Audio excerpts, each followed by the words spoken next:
Hi everyone, it's David with TackleShare, and I am on Chemong Lake ready to do some ice fishing for the first time this year. So I'm very excited to get out there. It is a bit cool, so we'll see how long we can stay out there without a hut today. But we're going to show you some really basic ice fishing tips, and hopefully we'll pull in some yellow perch because that's what we're hoping to get today. But in the meantime, we're going to head all the way out there to those huts out there where we've ice fished before with our ice fishing day. All right, see you out there.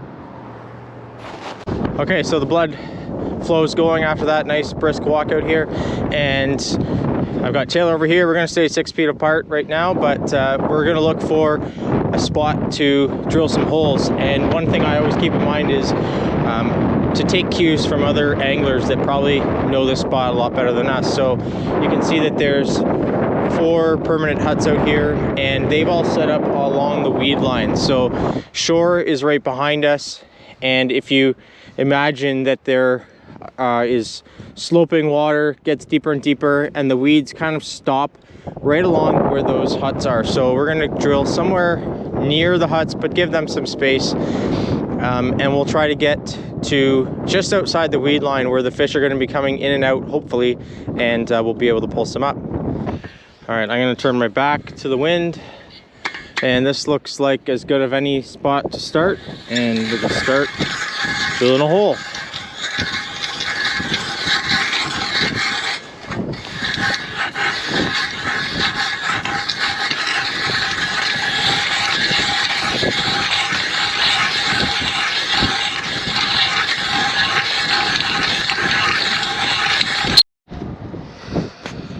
Okay, so I dug my first hole.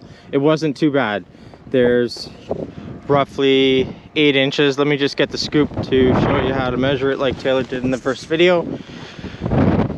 You've got the inches marks on there, so let's see how far this goes into the hole.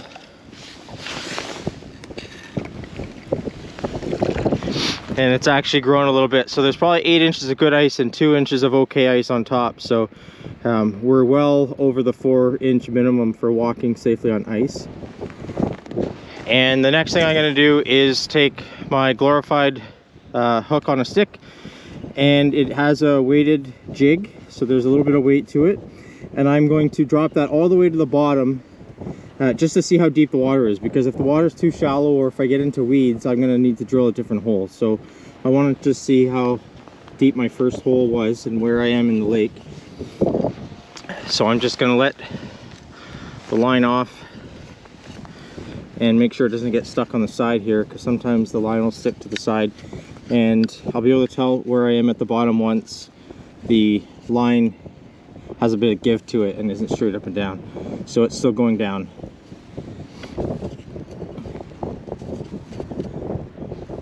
I think there's about 20 feet on this rod, so I should have more than enough to get into this area. So okay, so now I'm at the bottom because I can tell the line is going slack. So what I'm going to do is make sure I'm on the bottom. Let's see how deep this is. It might be hard to see on the GoPro here, but that's easily, I didn't mark this line, but I'm going to guess that's about 12 feet deep. So what I'm going to do, just to start while I drill a second hole, because you're allowed 2 holes for ice fishing again, is I'm going to put this all the way to the bottom and then lift it up probably about 1.5 feet off the bottom, because the fish aren't going to want to take it when it's right on the bottom. So I'm going to lift it up a bit, and then I'm just going to put it right on the ice and leave it there. And I'm probably going to put something on it just so it doesn't go away if a fish grabs it, but I'm not expecting to get anything yet until I get set up. But why don't I just leave that one there while I drill another hole.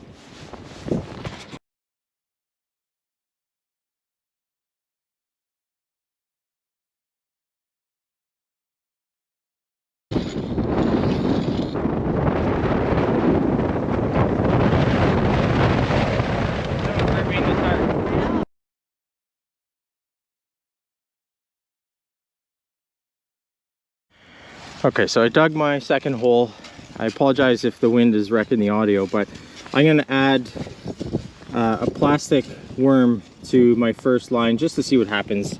Today's all about experimenting, just getting outside on the ice for the first time and trying our luck. We'll get better as the season goes along. So I've got my hook and my fake plastic lure. So there's my jig, and I'm just going to put it through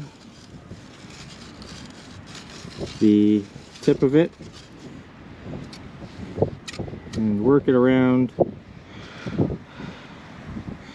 and then push it up towards the eyeball.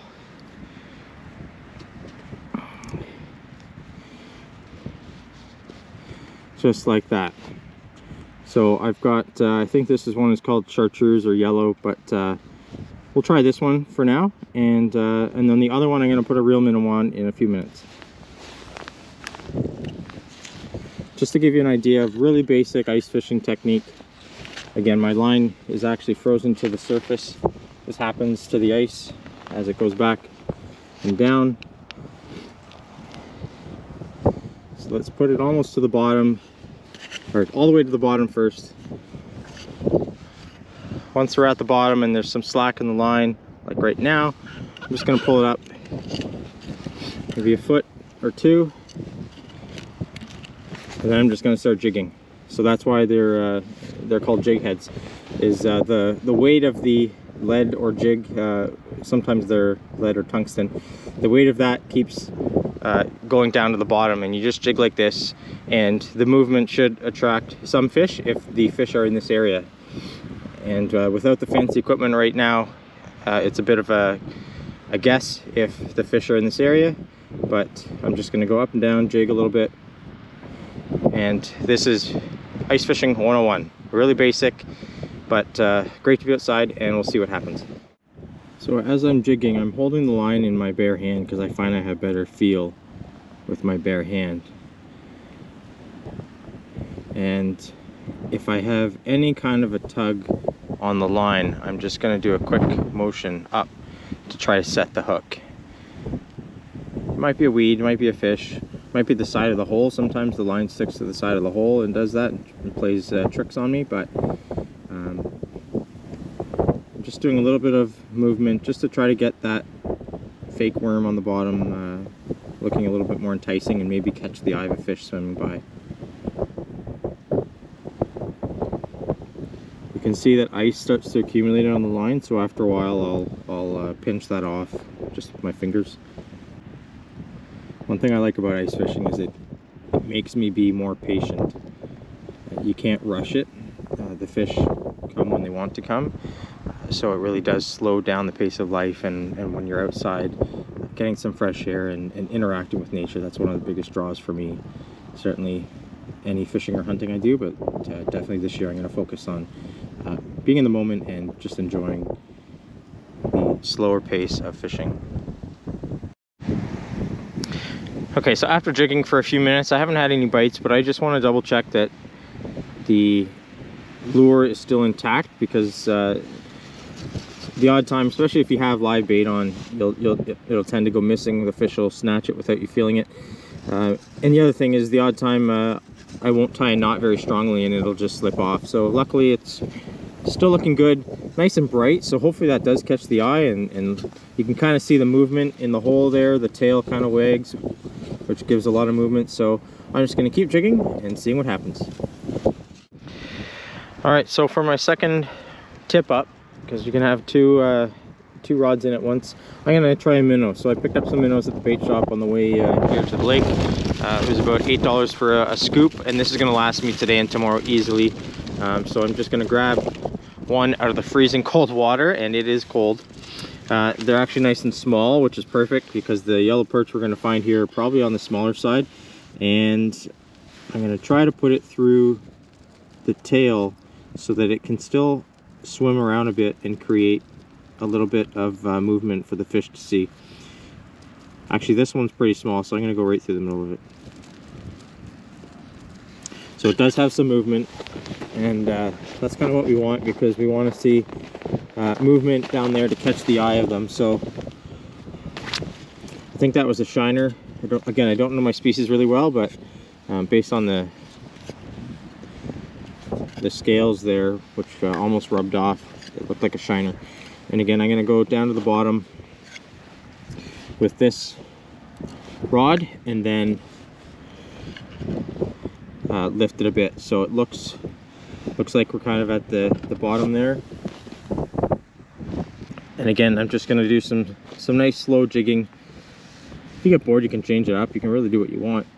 And hopefully the minnow there gives a little bit of a smell in the water, but also some interest sight, and we'll get a bite. Let's hope. Probably gonna have to put mitts on again because it is cold today. It said -7, but with this wind, it's got to be closer to -15 out here.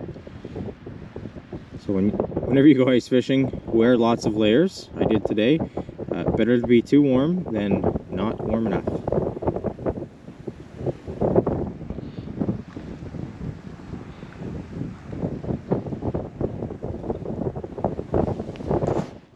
Okay, so that was our first time on the ice. Really happy to get out here. It's really windy and quite cold, so after about an hour and a half out here, we're gonna pack it in for the day. I will be back out here tomorrow with a hut, so hopefully I can stay out here longer and catch that first fish. You can hear the wind pick up as I talk. One thing to keep in mind, whenever you leave your ice fishing area, I'm gonna leave the holes really obvious so that the next person that comes out can see that a hole was there and doesn't step through it, because there's nothing worse than getting a soaker. When there's a lot of snow on the ice, one of the best things to do is bring out a couple sticks when you come out and just put them standing up so that people can see where the holes are.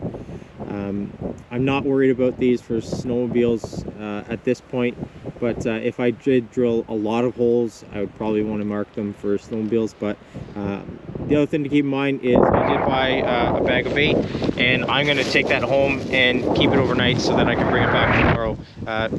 Want to keep in mind not to dump bait in the lake. You need to either throw it out, give it to someone else that's going out, or use it again. So that being said, thanks a lot for watching with Taylor and I, first time on the ice, and we're going to see you again tomorrow.